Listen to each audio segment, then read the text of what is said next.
Hey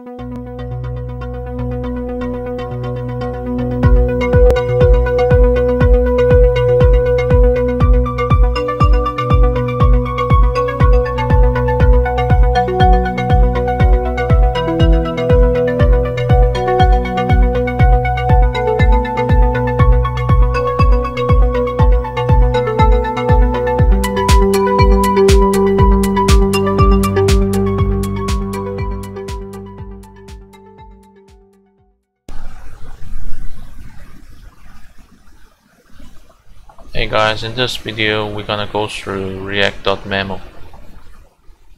What it does is it virtually just memorizes a component instance for functional components, and use that memorized instance of a component to give a performance boost in certain situations. Note that React.memo is for the functional components. There's the same thing for the class-based component. You just extend pure component. Alright, let's look at this example. You got a movie component that displays the movie title and release date. And pay close attention to here. It just means you wrap the movie component with memo and name it memorized movie, right? Just makes sure that the movie component is memorized when the memorized movie component is rendered instead of the movie component. Okay, so if in the first render it has title property called heat and release date of December 15, 1995. On the next round,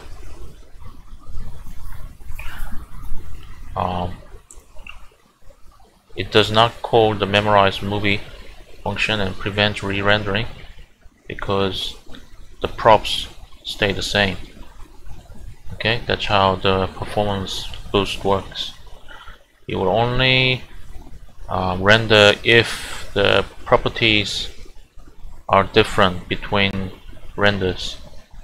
Okay, this is just saying you can provide a custom function that contains the logic to calculate whether the previous props and the next props are the same. If they are the same, then you don't need to re-render, right? You can provide a custom logic by passing a function to the memo. Okay, so here in this example, you got a custom equality check function that returns true if the previous title equals the next title and previous release date equals the next release date, and you pass it as a utility function to the second parameter of memo, right? And you can guess what it does. It does the same thing, but it will only re-render if movie props are equal, returns false. If it's true, then it means don't re-render. Okay, this says when to use React memo. Says your component is functional and given the same props always renders the same output, and it renders often. Your component is usually provided with the same props during re-rendering, and the component is large. Okay. Okay, here it's aptly named movie views real time, this parent component, because it logs real time view counter for the specific movie, how many times the user has viewed this movie. Okay, and it's saying the issue is even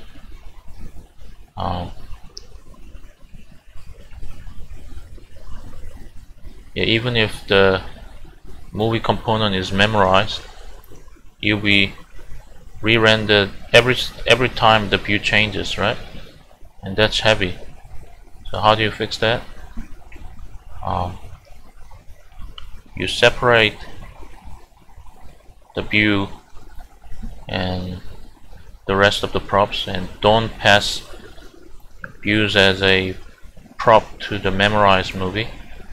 And also, as you notice, movie component is memorized. So in this case, even if the views changes in real time, memorized movie won't be re-rendered if the title and the release date stay the same. Okay. This is an example of how to deal with the callback functions. Have a look at this closely. Okay.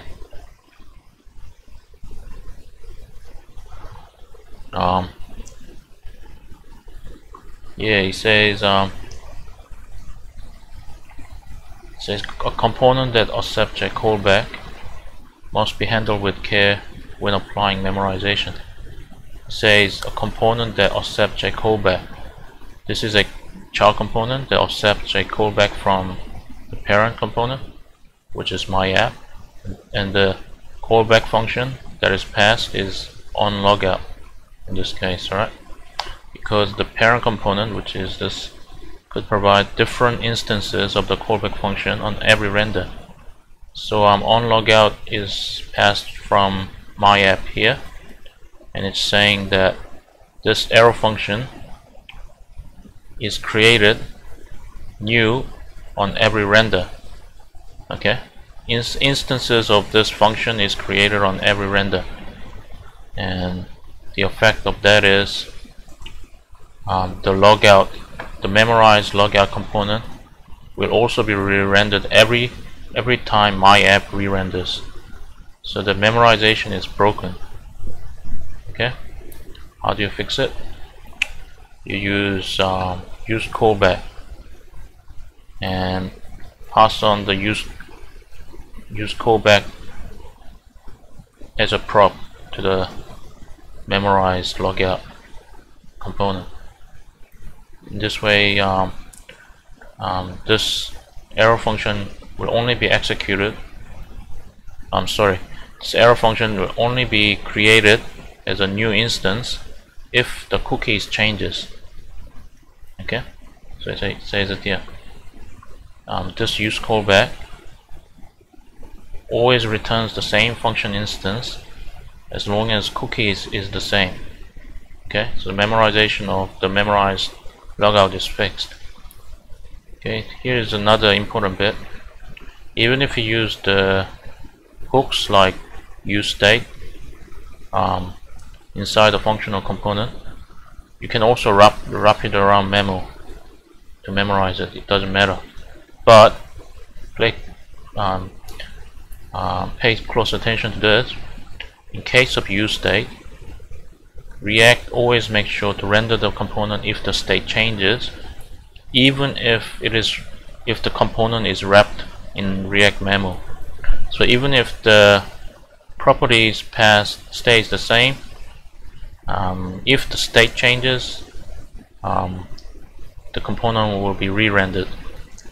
So that's a minor point, but important one there. So yeah, I think the most important bit, interesting bit for me was section 4, React.memo and call functions. I'll just say it again.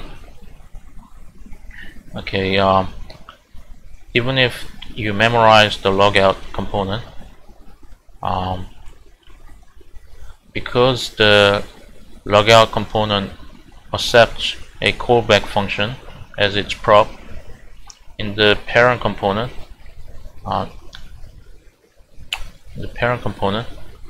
if you pass in a error function on every rendering of my app, this error function will create a new instance of itself, and that triggers re-rendering of the memorized logout. So that breaks the memorization. It defeats its purpose, and you can simply fix that by returning a useCallback. So this error function will only be created as a new instance if cookies changes. So in this way, even if the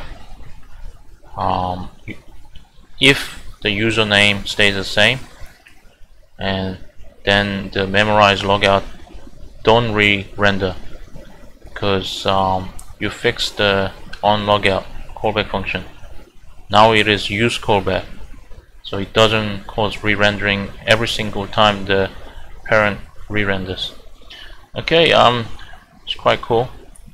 I remember from the Udemy course on React.js that I've completed, I remember there was a case of using the useCallback to fix infinite loops, and if I get to it, I'll cover that as well in the next videos. Alright, thank you.